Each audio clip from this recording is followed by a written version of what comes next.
और अब बात बाढ़ से होते त्राहिमाम की। जी हां, बाढ़ से हालात सुधरने का नाम नहीं ले रहे हैं। वाराणसी में गंगा में आया उफान लोगों में दहशत फैला रहा है। वहीं मथुरा में भी यमुना की धारा लोगों की मुश्किलें बढ़ा रही है। इस हाल में सबसे ज्यादा परेशान किसान हैं।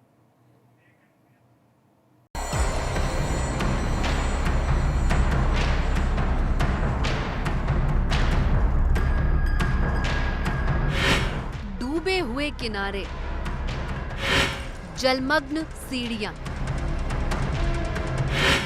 कहीं मंदिर में घुसा पानी तो कहीं संकट में लोग। जी हां, ये वाराणसी है और ये दहशत का माहौल है। गंगा नदी में आए उफान से हालत ये है कि वाराणसी में गंगा का जलस्तर हर 2 घंटे में 1 सेंटीमीटर बढ़ रहा है। बढ़ते जलस्तर ने घाट के किनारों को तो अपने आगोश में ही ले लिया है। यहाँ आस्था कर्म से जुड़े सारे कामकाज को भी चौपट करके रख दिया है। वाराणसी में गंगा का उफान जारी है और आप हमारे पीछे देख सकते हैं हर ओर गंगा का बढ़ा हुआ जलस्तर। जो किनारे हैं वो भी जलमग्न हो चुके हैं, सीढ़ियां जल में विलीन हैं, मंदिर जलागोश हैं और हर ओर गंगा का जल ही जल आपको दिखाई देगा। तो पूरी तरह से दहशत में है काशी। हर 2 घंटे में 1 सेंटीमीटर जलस्तर बढ़ रहा है और बढ़ता हुआ जलस्तर लोगों के रोजगार को प्रभावित कर रहा है। घाट के पुरोहित हों, नाविक हों या किनारे के व्यवसायी हों, सब कुछ इस वक्त इस चढ़े हुए जलस्तर से जल में एकदम से समाया सा लग रहा है। हर कोई बेरोजगार हो चुका है और प्रशासन की तरफ उम्मीद लगाए है। उधर मथुरा में भी यमुना का जलस्तर लगातार बढ़ता जा रहा है। खादर के इलाकों में किसानों की खेती खतरे में पहुंच गई है।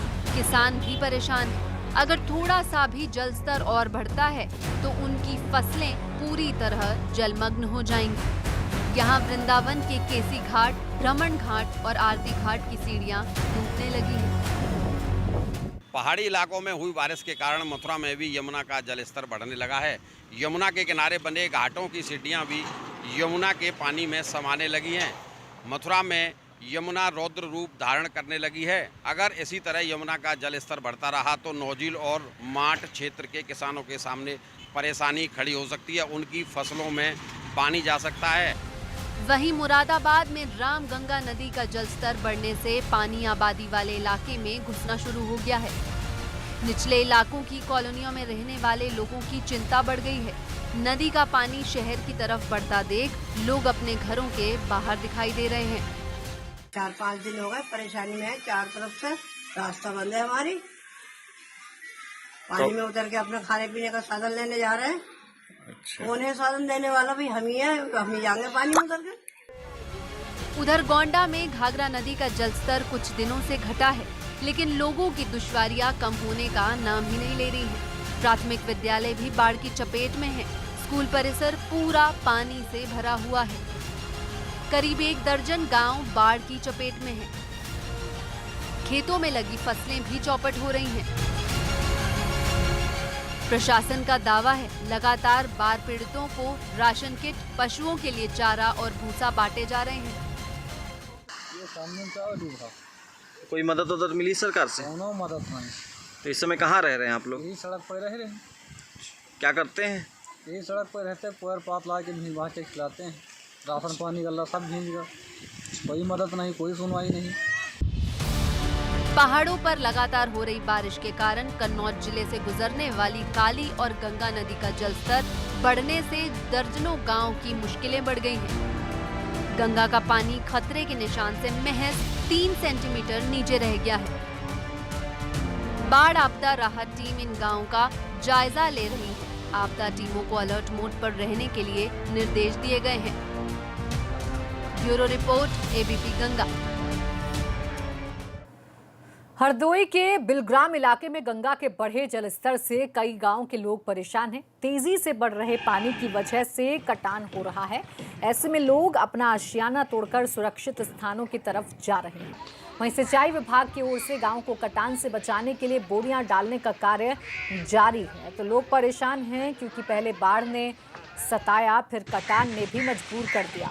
कटान लगातार हो रहा है और अब बोरियां डालकर इस कटान को रोकने की कोशिश की जा रही है, जिसकी तस्वीरें भी आप देख रहे हैं।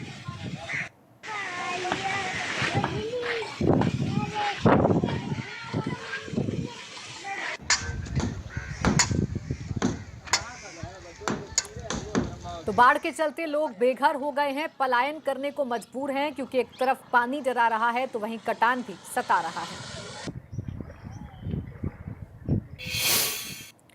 और अब खबर उन्नाव से। उन्नाव लालगंज के नेशनल हाईवे 31 पर 3 साल में 3 बार बना, लेकिन 3 माह भी ये काम का साबित नहीं हो सका। हर साल बरसात के मौसम में यहाँ बदहाली लोगों की जान का सबब बन जाती है। आलम यह है कि बड़े बड़े गड्ढे हो गए हैं, राहगीर गड्ढों की चपेट में आकर जान गंवा रहे हैं।